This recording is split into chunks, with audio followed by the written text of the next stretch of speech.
O capítulo começa e estamos em uma colônia do Jogo do Abate. Somos apresentados a uma nova feiticeira reencarnada. Não é nos dito qual é seu nome, mas a sua semelhança com Urutakako pode nos dizer que elas são do mesmo clã. A feiticeira está fugindo de alguém e se pergunta como é que ela foi parar naquela situação desesperadora. E questiona se a causa disso é o Jogo do Abate não ter finalizado, pois primeiro estavam adicionando novas regras para evitar uma matança entre xamãs, e ela conclui que isso pode ser obra dos feiticeiros despertados, que foram relutantes em matar uns aos outros. A feiticeira continua correndo dentro da colônia em direção a uma floresta, e se referindo a Kenjaku, diz que ele foi o responsável por enviar exércitos para dentro das barreiras, pois ele estava incomodado como as coisas progrediram durante o Jogo do Abate, forçando mais mortes, e nem isso foi o suficiente. A feiticeira se pergunta como Kenjaku pode manter os feiticeiros como objetos amaldiçoados atravessando eras, e agora que foram reencarnados, são caçados e levados à morte. Enquanto isso, a feiticeira está correndo e é atacada por uma maldição do tipo água-viva. Essa maldição impede que a feiticeira possa respirar, e logo acima dela podemos ver Kenjaku em uma árvore. E após capturá-la, diz que todos os feiticeiros reencarnados não passam de água e tempero para ele. Se o sabor é fraco, ele acrescenta tempero. Se o sabor é forte, acrescenta água e dilui. Ele não compartilha de nenhum sentimento com aqueles que firmou o pacto. São apenas mais uma peça em seu quebra-cabeça para finalizar seu plano. A feiticeira, em seus últimos momentos, utiliza sua técnica amaldiçoada, lançando espinhos que saem das suas mechas de cabelo. Mas o vilão é mais rápido e consegue escapar, e afirma que mesmo que ele não tenha nenhum sentimento por eles, sente que matá-los é um desperdício, e ataca a garota que morre em sua frente.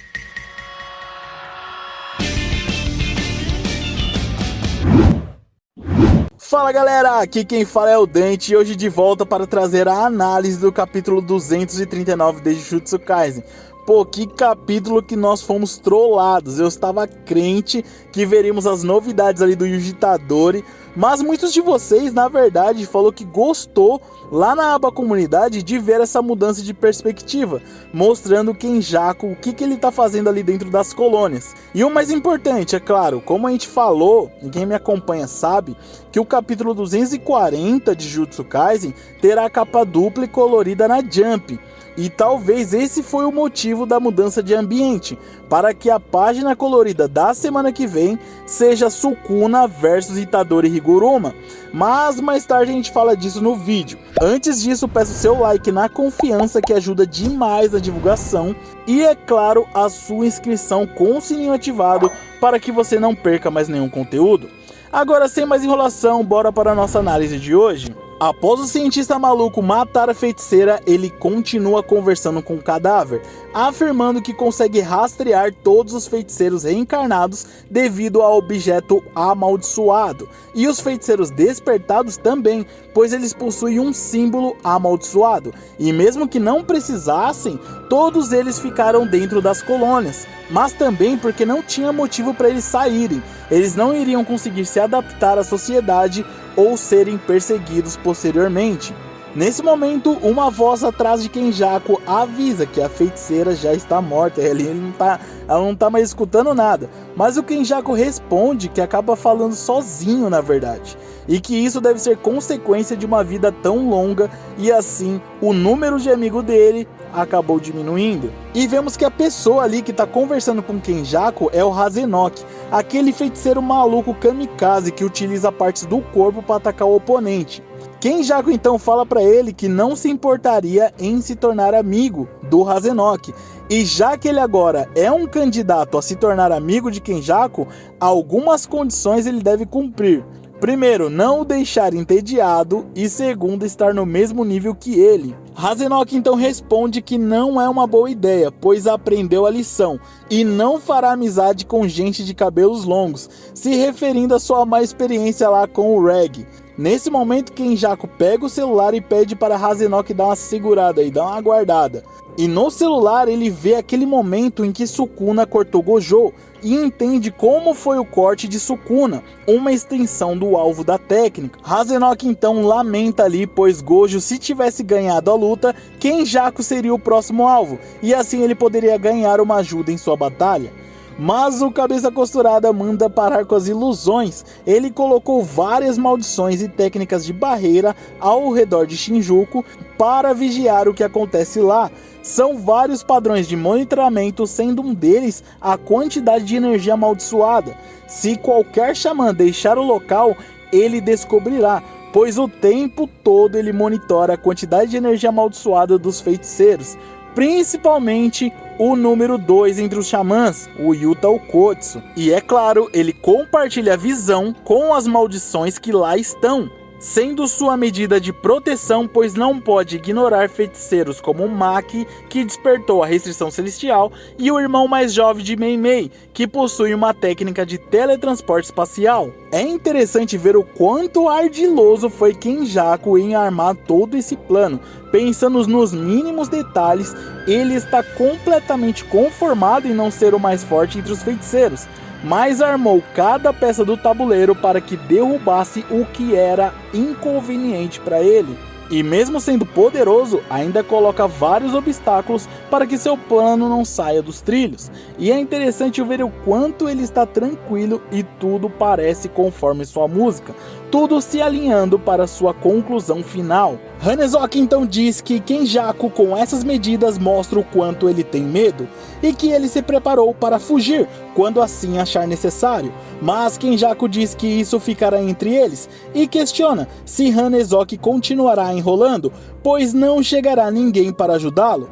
E nesse momento, Kenjaku manda um exército de maldições para atacar o nosso kamikaze, que de sua boca tira um dente imbuído em energia amaldiçoada e joga nas maldições. Uma grande explosão acontece. Hanezoki tenta fugir do local, mas as maldições são implacáveis e já estão prontas para matá-lo. Kenjaku diz que sabe que Hanezoki é um usuário de energia reversa e assim utiliza suas maldições e mira no pescoço de Hanezoki, pois assim ele não conseguirá utilizar sua técnica do pescoço para baixo, e em seus últimos momentos de vida pergunta a mesma coisa que a feiticeira que morreu mais cedo queria saber.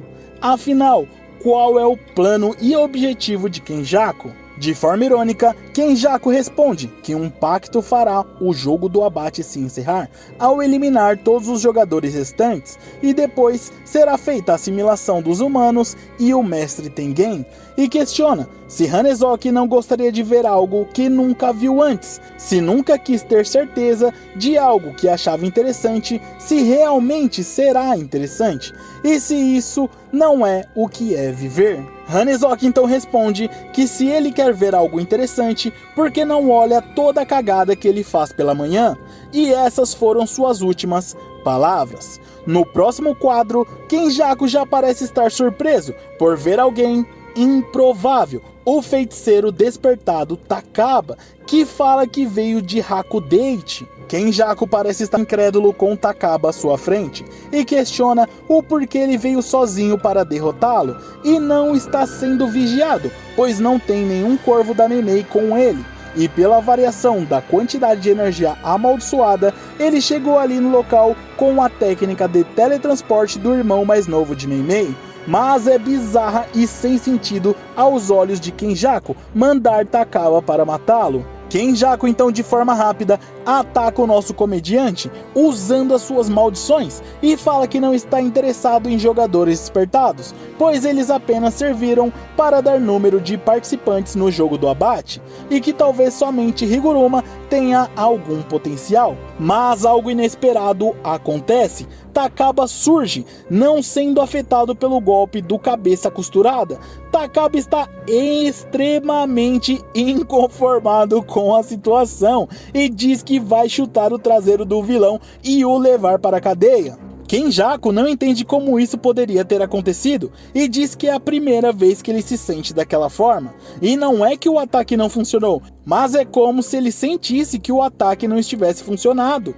E Takaba, ainda inconformado, fala que nesse mundo há diversas coisas para se empolgar, mas o que mais o empolga é quando o comediante de abertura rouba o show principal, terminando assim o capítulo 239 de Jujutsu Kaisen e prometendo uma luta entre Takaba e Kenjaku, a batalha mais improvável e mais aleatória de Jujutsu Kaisen. Direto para análise, pois temos alguns pontos a explorar. Primeiro, que capítulo trollado. Na minha opinião, foi uma clara maneira do GG Akutami somente pular o início da luta entre Yuji e Sukuna para a semana que vem ter a página colorida da Jump. Mas sem dúvidas foi bom ter visto a perspectiva do Kenjaku e principalmente o quanto parece que ele está tranquilo com seus planos e os acontecimentos até aqui, como se o plano dele estivesse de vento e polpa sem alteração. Que capítulo que só teve personagem random. Hanezoki e a outra feiticeira reencarnada que a gente nem descobriu qual era o nome, só serviram de bucha pro capítulo, para mostrar aí a caçada do Kenjaku pelos participantes para finalizar o jogo do abate, que inevitavelmente só iria sobrar nossos protagonistas. Se o Kenjaku estiver correto que o Takaba foi enviado para aquele local pelo irmão da Meimei, por qual motivo se deu isso?